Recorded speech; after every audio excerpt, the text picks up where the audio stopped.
নমস্কার বন্ধুরা, সকলে কেমন আছো? আশা করি সকলে খুব ভালো আছো। আমিও মোটামুটি ভালোই আছি। আজ অনেক দিন পর তোমাদের সাথে একটা না দুটো ছোট ছোট রেসিপি শেয়ার করতে আসলাম।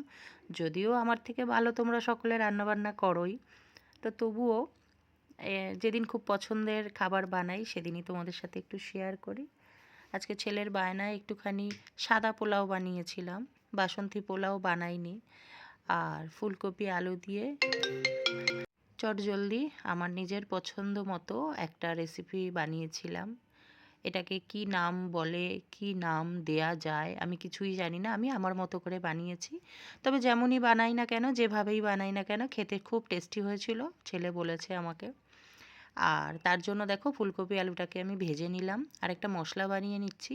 এটাতে আছে পেঁয়াজ, লঙ্কা, ধনে গুঁড়ো, জিরে গুঁড়ো, হলুদ গুঁড়ো, কাজু, নুন আছে, হলুদ আছে, একটু লঙ্কা গুঁড়ো আছে, আর এদিকে পোস্ত আছে, রসুন আছে, টক দই আছে। এটাকে পেস্ট করে আমি খুব শর্টকাট একদম করেছি।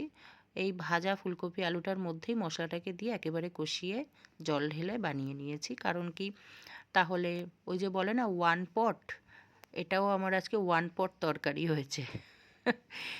তবে এতে সময়টাও আমার বাঁচলো আর মশলাটাও কষানো হয়ে গেল, সাথে সাথে সবজিগুলো সেদ্ধও হয়ে গেল।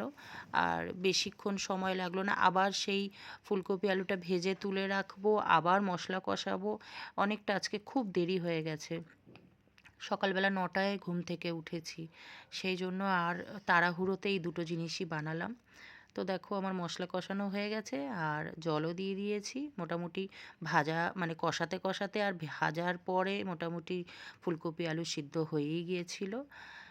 আর আচ্ছা, মশলাটার পেস্টের মধ্যে একটু আমি চিনিও দিয়েছিলাম, যেহেতু পোলাওয়ের সাথে খাবে। আর রান্নাটার শেষে একদম ঘি আর গরম মশলা দিয়ে আমি নামিয়ে নিয়েছিলাম। দেখতে যেরকম সুন্দর হয়েছিল, আমার মতো নয়, ওকে দেখতে ওর মতোই সুন্দর হয়েছিল। আর খেতে ভারী টেস্টি হয়েছিল। আর এর সাথে বানিয়ে নিয়েছিলাম একটু পোলাও। তো চলো দেখতে থাকো। পোলাওটা এমন কিছু না, পোলাওয়ের সাথে মানে পোলাওয়ের জন্য আমি চালটাকে তোমার ধুয়ে শুকাতে দিয়ে রেখেছিলাম বেশ কিছুক্ষণ। দেখো আমার তরকারিটা রেডি হয়ে গেছে। এটাকে তোমরা একটা নাম দিয়ে দিও কেমন। আর এদিকে পোলাওয়ের জন্য আমি তেল আর ঘি মিশিয়েই পোলাওটা করি, কারণ আমি একেবারে ঘিতে, পুরো ঘিতে করি না। আমার তেল ঘি খাওয়া খুব বেশি একদম মানা, কিন্তু তবুও ছেলে খাবে, আমি আবার আমার জন্য আলাদা বানাবো, সেজন্য একই খাবার আজকে খেয়ে নেব একটু কষ্ট করে। তো দেখো তেল আর ঘিটা গলে যেতে আমি একটু কাজুটা একটু বেশি করেই দিই, ভালোবাসি। তো কাজু দিয়ে কাজুটাকে ভেজে, চালটাকে ভেজে ওর মধ্যে যা যা দেবার দিয়ে রান্না করে নেব। তোমরা সকলেই পোলাওয়ের রেসিপি জানো। আর ফুলকপির রেসিপিটা ডিটেলস এই কারণেই বললাম, ওটা আমি আমার মতো করে বানিয়েছি। তাই বলবো কি, সবাইকে একবার ট্রাই করতে পারো, ভালো লাগবে। এটা অনেকটা রোস্ট টাইপেরই, কিন্তু রোস্টে হয়তো আরও অনেক কিছু দেয়, জায়ফল, জায়ত্রী, তারপর কেওড়ার জল বা মিঠা আতর দেয়। আমি ওসব কিছু দিইনি, আমি আমার মতো করে করেছি। তো চলো দেখতে থাকো।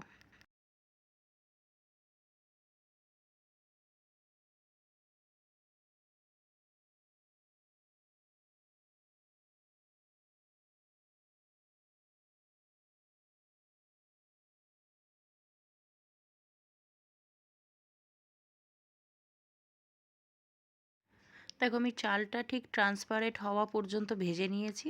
তারপরে আমি এই কাপটার 1 কাপ চাল দিয়েছিলাম, কারণ যেহেতু ছেলে আর আমি খাবো। আর সেই জন্য আমি এই কাপটারই 2 কাপ গরম জল দিয়ে দিলাম। আর এই পোলাও জাতীয় জিনিস না খুব বেশি খাওয়া যায় না, একটুতেই যেন কীরকম গাটা গুলিয়ে ওঠে, যেহেতু ঘি ঠি থাকে।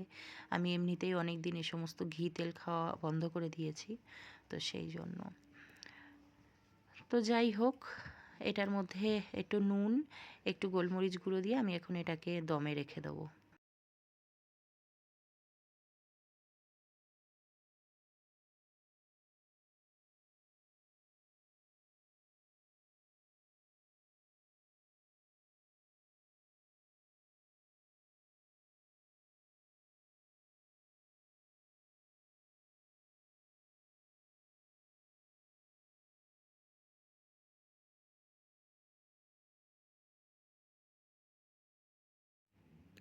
মাঝখানে আমি একটুখানি তুলে নিয়ে ঢাকনাটা খুলে একটু চিনি দিয়ে আরেকবার নেড়ে দিয়েছিলাম। দেখো, এটা আমার ফাইনাল লুক। আমার পোলাও অলমোস্ট ডান। একটু ঠান্ডা হলে ঝুরো ঝুরো হয়ে যাবে। তো চলো আজকের লাঞ্চের রেসিপিটা শেয়ার করে দিই। এই যে ফুলকপি আলুর তরকারি আর হচ্ছে পোলাও। আর স্যালাডটা আজকে কাটা হয়নি, ওই যে বললাম ভীষণ দেরি হয়ে গেছিলো আজকে। মানে এইটুকু রান্না করতে, সমস্ত কাজ সেরে রান্না করতেই দুটো মানে জিনিস আমার অনেক বেলা হয়ে গেছিলো। তো চলো সবাই ভালো থেকো, সুস্থ থেকো, টাটা।